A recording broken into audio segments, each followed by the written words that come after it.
অনুশীলনী 10.3 নম্বৰ 1 পৰস্পৰে সেট কৰাকৈ আৰু নকৰাকৈ বিভিন্ন বৃত্ত জোৰ অঙ্কন কৰা প্ৰত্যেক জোৰ বৃত্তৰ কিমান আধাৰণ বিন্দু আছে আধাৰণ বিন্দুৰ সৰ্বোচ্চ সংখ্যা কি কুৱেশ্যন নম্বৰ 1 ৰ সমাধানটো প্ৰতিজোৰৰ ভিতৰে আটাইতকৈ বেছি উমৈহতীয়া বিন্দু দুটা হ'ল এটো হ'ব 1 ইহতে উমৈহতীয়া বিন্দু এটাও নাই ইয়াত উমৈহতীয়া বিন্দু এটাও নাই তাৰপিছত 2 ইয়াত উমৈহতীয়া বিন্দু এটা আছে ইয়াত এটা আছে তাৰপিছত কুৱেশ্যন নম্বৰ এটো এ তাৰপিছত ইয়াত কি হ'ব এ বি ইয়াত উমৈহতীয়া বিন্দু দুটা আছে ইয়াত কি হ'ব ইয়াত উমৈহতীয়া বিন্দু দুটা আছে কুৱেশ্যন নম্বৰ 2 ধৰা হ'ল তোমালোকে এটা বৃত্ত দিয়া আছে বৃত্তটোৰ কেন্দ্ৰ নিৰ্ণয় কৰিবলৈ অঙ্কন প্ৰণালী দিয়া এটো হ'ব চিত্ৰটো অঙ্কন পৰ্যায়ত এটো পি অ আৰ কিউব হ'ব এটো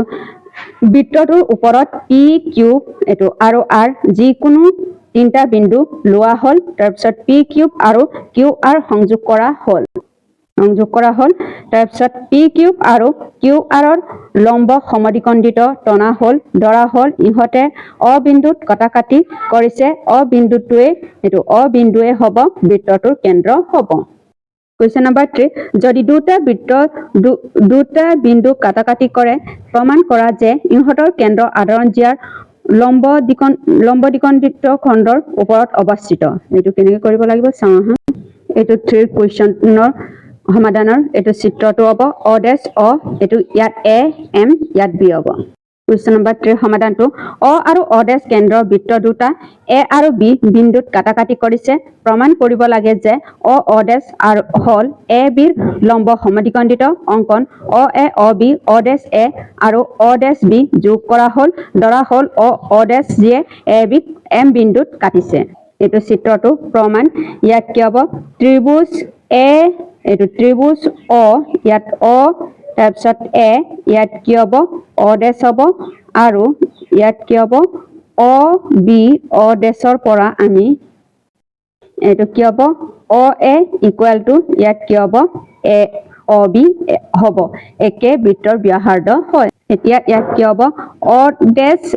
ডেশ এ ইকুৱেল টু অ ডেশ বি হ'ব একে বৃত্তৰ ব্যাসাৰ্ধ হ'ব এতিয়া ইয়াত কি হ'ব অ dash equal to O dash হ'ব আধাৰণ বাহু হ'ব এতিয়া ত্ৰিভুজ অ এ অ ডেশ ইকুৱেল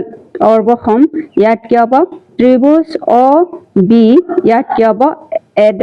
অ ডেশ হ'ব এছ শৰ্তমতে আমি পাইছো এতেকে ইয়াত কি হ'ব এংগুল এ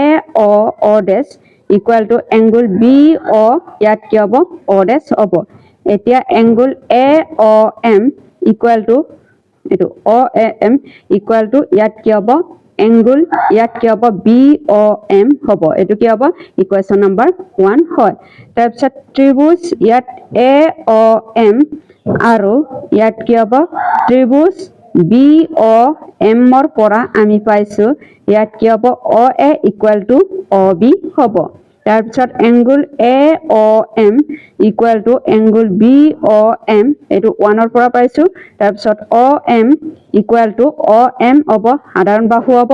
তাৰপিছত ইয়াত কি এতেকে ইয়াত ত্ৰিভুজ এ অ এম অৰ্বসম ইয়াত ত্ৰিভুজ বি অ